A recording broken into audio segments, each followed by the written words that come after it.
thinking about sports, basketball, me and wife just enjoying TV.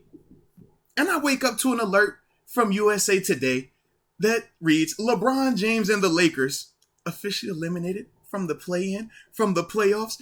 I was like, ooh, I don't think I've ever seen this before. It felt kind of weird to me, man. It set my morning off in a weird trajectory, man. What is happening? Is this real? Is this a real thing? That my dog LeBron, he ain't going to be a postseason today? What's happening, man? You tell me. You've been more up on the NBA than I have been. I just know the Lakers have been terrible. They've been a mess. Yeah. Injuries left and right. Dysfunction. Russell Westbrook drama of how much playing time should he be getting. He's actually hurting the team. We're talking about firing Frank Vogel. Yeah, and then it just led up to this point of where they're finally eliminated. Man, it just hurt my heart. And then I think the other day I saw Anthony Davis. He was talking. He was like, yeah, man, if we were all healthy, it'd have been different. I'm like, well, you are the biggest person that hasn't been healthy. I just felt real like aggressive towards him for some reason. I don't know why. I was not feeling it though. And here I was. He's always hurt. That's probably why.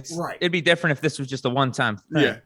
And I'm like, bro, how are you going to be talking about people being injured when you're the one always they going to hurt? AD? It just really rubbed me the wrong way. And like I said, it was funny because just the other day, me and you were talking about Ben Simmons not playing in the rest of the regular season, and Steve Nash said that he won't be playing in the play-in. So I'm over here like, yeah, Ben Simmons, you know what I'm saying? But hey, the Lakers, we straight. AD gonna come back eventually. He gonna be healthy eventually. And I'm like, no, he's not. What are we doing here, man? I just can't believe this, man. It really made me feel a little bit sad in a sense. Or at least you thought with LeBron, he's just gonna will his way in, but he's been injured? Yeah, well, he just got games, hurt. Right? Yeah, he got hurt again last week. Yep, ended up rolling his ankle again, man. So that was the thing with him. But at the time, he was leading the league in scoring. He's playing really good. Yeah, he was leading the league in scoring, man. He was definitely going off. All the 50-point stretches he had. I mean, he looked good up until he got hurt again. So that was the frustrating part with him. But in a sense, though, I wonder, is this better for him that he's not going to the playoffs? Because we know in the past what people critique him on is going to the championship and losing. That's been their thing. So is this a better way? Is it better to not go to the postseason so now you can't hold that against his overall postseason record? I mean, as crazy as that logic sounds, I'm just wondering because that's always been the knock on him. No, I disagree from that standpoint. I think it's always better to get into the dance because I do think some teams would be scared of playing the Lakers in round one if Anthony Davis is back and you have LeBron James there and Russell Westbrook. I mean, that's a whole different discussion. Yeah. But it could be a good thing whenever we look back in a year or so if he's able to take all this time off, get his body right, because he's going to be back on the Lakers next year, right? Yeah. Well, there's no way. But he has 1 year left on the contract. He's probably not going to request a trade. So that's the only way I see it being a benefit is more like, all right, he just gets his body healthy for next year. Well, I'm hoping because I disagree with those sentiments of like him just because he made the finals and lost, like that's a knock on his because you think about it, they career. Bring that up all the time with him. I don't look at his finals record. Look at his Jordan never lost that much in the finals. Like, well, Jordan lost a lot in the first round. LeBron don't got a long track record of losing in the first round. He don't do that. He might have one, and that was last year. So it was always just like I said, it just always made me feel a little confused in terms of, is this better for him or not, No, I don't think it's good. Just make the playoffs. You never know. It could have been a miraculous little run. Even if they don't make the final, we could have seen some really cool moments from him. Now, I'm going to still lean Jordan over LeBron, but Jordan didn't have, the second best player, the third best player in the league join the best team in the league after they beat them. Oh, yeah. The Kevin Durant joining the Warriors. That was nuts, man. Yeah. Yeah, like Jordan didn't have that. That's probably another 2 championships for LeBron. At least one, maybe. No, he that definitely Cavs team versus the Warriors without KD would have split. But or even that first one where they lost with when Kyrie and Love got hurt. Like that was another one where they probably win that if he has his guys with him, man. But yeah, it's definitely frustrating, definitely a unique time. But then when I think of the East, I mean, you think about Kevin Durant and Kyrie, they're having to go to the play-in is looking like right now. Like, that's kind of scary too. I'm like, sheesh. Oh, man. Yeah, especially without Ben Simmons playing. Yeah. Now, do you think, because you're more of the Lakers fan, of what could have been? I do, but I don't, if that makes sense. I do think what could have been, because I thought that if that group was healthy, when you're talking about Melo, you talk about Kendrick Nunn, you're talking about, Russ at times. Russ has played really good at times. But at the same time, he's also had to learn a little bit of what it's like playing with LeBron and the pressure associated with that. And you can see it getting to him and the way that he's been handling his press conferences and stuff like that. But at the same time, since Bron already has a ring out in LA, I don't feel that stress of, oh man, what could have been, because he already has one. And that's the biggest difference. It's like, if he never won one out there in LA, then I would constantly be thinking, man, what could have been? Oh, what should have been? But since he already has one, it's like, at the end of the day, what you going to say about this man? He went out to LA and won one. They said he couldn't win it in the West. He did that. He won multiples in the East. He did one in Cleveland. So it's like, man, hey, he stamped across the board doing some crazy stuff. MVPs of all of his finals as well.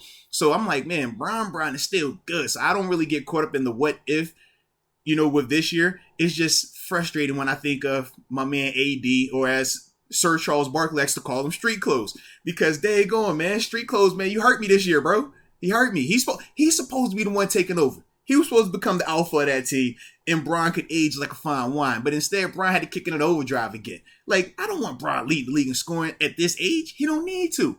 But when your Save squad, it for the playoffs. you know what I mean? But when your squad isn't doing what they're supposed to do, that was the whole reason that he got AD and requested AD.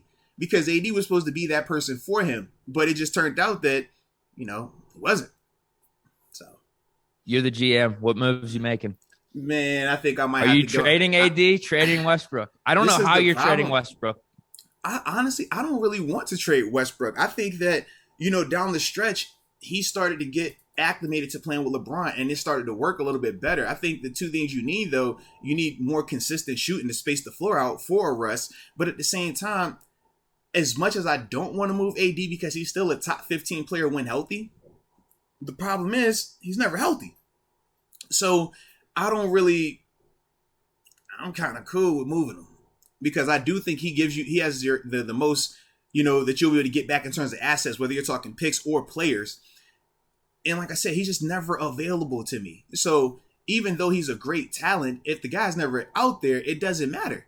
And we've seen that essentially these past 2 seasons with LA. It's like, man, when he's out there, great. But it's still been times where he's disappearing on the court. But he misses such long stretches that it just kills your roster. It kills what you're trying to do on a night-to-night basis. So that's why, for me, man, I just ain't feeling it.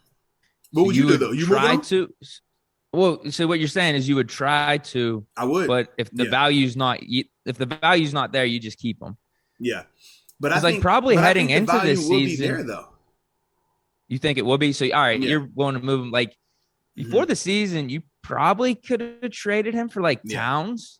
Mm-hmm. Probably not now, though, right? No, not right now. No, because Towns started balling out down the stretch, man. He's been looking good. And even talking that spicy talk, too. I like anybody that talk crazy to him on the court. So even if you're getting 80 cents on the dollar for him, maybe just a couple of solid players, you're just having faith in LeBron being able to figure it out. Right. Now, I think you can't run it back. My first trade would be Westbrook, for sure. I don't know if they're going to be able to do that. I'm about to say, how you doing that? How you going to move Westbrook? What? I think he only has 1 year left on the deal. So some people might be viewing that, we just get an expiring contract. But you're probably going to have to be trading him to a shitty team. Yeah. And I don't know what players you're going to be getting back, how many guys you're going to have to get back to match that contract. So it's going to be weird. The only one that looked like it was a possibility, and that was throughout this whole season, was John Wall. Yeah. And LeBron apparently was pushing for that. It's just the Lakers would have had to give up a pick. Right. I don't know how much better John Wall would have made the Lakers, but I think Westbrook's the first trade I'm trying to make. Okay. And then you could start talking about Davis. Fair enough, man. Now, when you see these people call it a Mickey Mouse ring that my man Bron won in LA, how do you feel about that? No way. It's a legitimate championship. I'm like, did we not all have the same chance? Did not every NBA team have the exact same situation, no home court advantage, but because Bron won it, now it's Mickey Mouse? That's all I'm asking, man. It's not a Mickey Mouse ring. They were the best team that season in that bubble. Now, I can't remember what they were doing in the regular season, but they were at least a top 3 team in that regular season heading into that bubble. And they played the best in the bubble. So they win. You're right. Everyone had the same opportunity. And it was just cool that the NBA was able to pull that off. Just think where we were 2 years ago with, oh man, how long before sports come back?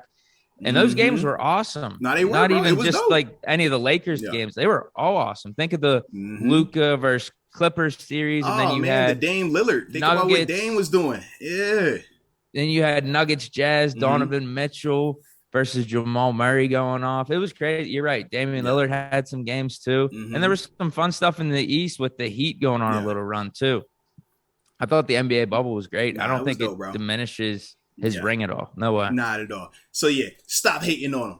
About to say, where you at? No, I saw you in the chat. Stop hating on him, man. Mickey, yeah. Oh, yeah. Did that because he kept putting Mickey Mouse ring. I'm like, let's talk about this Mickey Mouse ring then, man. If it's a Mickey Mouse for him, does that mean it's a Mickey Mouse L for everybody else that was down there? Is that what you're telling me? I'm just asking for a friend. That's all. But anywho, I definitely like that, man. Everybody want to hate on Bron, man. Don't hate on that, man. Just appreciate the greatness. Appreciate it. Yeah, it sucks the Lakers aren't in. No. I think even LeBron's biggest detractors or the Lakers' biggest haters. Yeah, I admit it's just not as fun without him in the playoffs. At least if they would have made the 8 seed, we could have seen him get bounced in the first round or something. But yeah, it kind of sucks. It just you lose one storyline in there. That's it, man. That's definitely it sucks.